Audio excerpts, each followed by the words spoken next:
Tanong lang po, nag-a-addict ba si Beyonce? Kumbaga, pero mo, ang hirap yung ginawa niya kay Kuya Bal. Kasi, para sa akin, yung makakuha ng ganong kapal na mukha sa mga nag-a-addict lang yun. Yung ganong kakapal mo, binigyan ka na ng bahay, lahat, sasakyan, motor, pinaganda yung kwarto, lahat, tapos, papatulpo pa. Grabe. So ako small YouTuber din ako nung nasa Pilipinas pa lang, pero andito na ako ngayon sa Australia. Kaya hindi na ako nakapag vlog ng charity vlog. So mga vlog ko kung everyday life na lang, Facebook, sa YouTube hindi na gaano. Pero silent viewers pa rin ako at full support kala Kuya Bal sa Kalingap. So hindi ko lang matiis yung na ito yung pakita ko sa inyo yung video. Ayan, siguro 21 pandemic time pa to, 21, 22 pa ata to. Ayan, kasama ko sila Kuya Bal. Ayan, Kuya Bal. Ayan, pumunta sa Antipolo to, sa Antipolo. So dati pa lang talagang 21, 22 ata to, pandemic pa, kaya nakamas pa ako. Ayan, si Rab, si Idol. Ayan, so talagang hindi ako makatiis sa nangyari. Hindi ako makatiis Yan po, Mark Isagundi Channel. Shoutout po sa kanyang channel, mga kalinga po. Mark Isagundi Channel.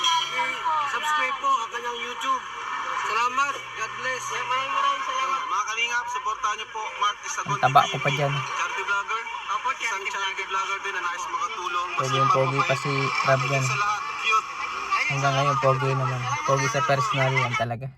Pogi yan sa personal si Rab. So ayun, nag-reaction lang ako. So parang nangyari na rin to kay kung napanood nyo dati si Donita, kay Jojo Albasan. So parang sorry po may words na nag-a-addict ha. Kasi sa isip nyo, grabe. Talagang nakakapanghinayang. So yung ginawa niya talagang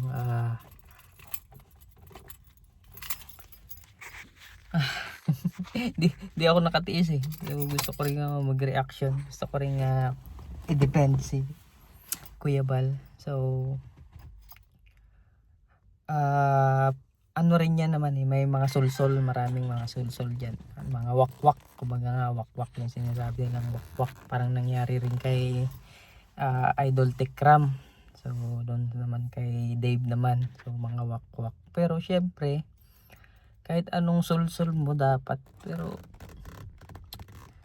mo yung inahon kayo sa tabing dagat, yung bahay nyo tulo-tulo.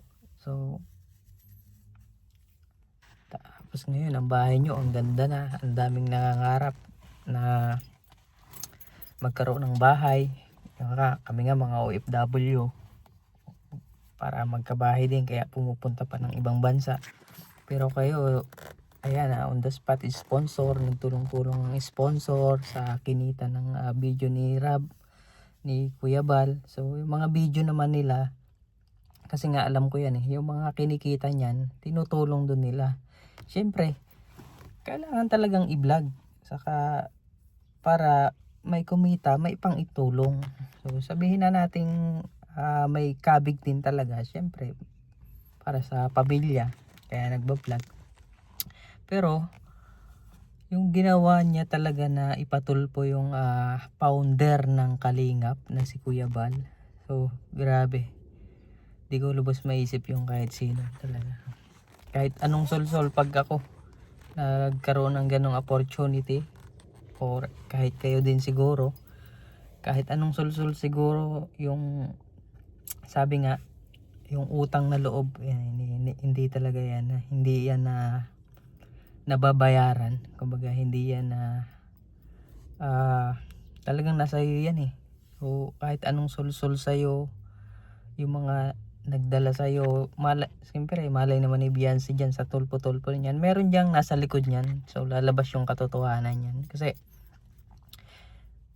punta pa lang sa Rapid Tulpo, pipila na sila yung service pagpunta ron, kung paano sila pumunta doon. Syempre malay nila Beyonce doon ng tatay niya. Eh sa probinsya sila, so hindi nila alam yung pasikot-sikot doon. So merong nasa likod niyan, may nagsulsol. Pero talagang nakakahinayang. So sana nanahimik na lang. Eh paano kung bumalik sila sa dati nilang buhay, doon sa kubo nila sa tabing dagat. Syempre, 'di ba? Sabi nga ni Kuya Bal, aatim mo 'yon na pinatulpo mo yung doon ka natutulog sa pinagawa ni Kuya Bal na kwarto mo, nilagyan ng TV, binigyan kayo ng lahat, sasakyan, motor. Ando, nakita ko doon kay Kuya Bal. So, talagang hirap isipin. So, grabe. Mayroon pala talagang mga ganong tao. Talagang yung sorry po yung mga word nga, sabi ko nga, nag-a-addict lang talaga yung may ganong kapal ng mukha na gagawin. Na ipatulpo mo yung tumutulong sa'yo. Kumbaga parang hindi na ahas, anaconda na nga. Tinuklaw mo yung nagbigay sa'yo ng umangat sa'yo. Grabe. Ay, talagang sobrang nakakaawa si Kuya Bal. So, buti na lang kaya ding kontrolin yung sarili. Sa iba baka atakihin na yan. So tumaas yung presyon. So buti na lang at nakasuporta din ang Team Kalingap. So ayan. So sabi ko nga naki-reaction lang ako. So hindi ko lang talaga matiis yung hindi ako magsalita, hindi ako makakapag-comment dun sa nangyari. So yung pangwawakwak. Pero for my opinion, pag ako kahit wakwakin ako siguro, tapos nandun ako sa kalagayan na yun, talagang hindi ko siguro kayang atimin yun, hindi ko kayang gawin kasi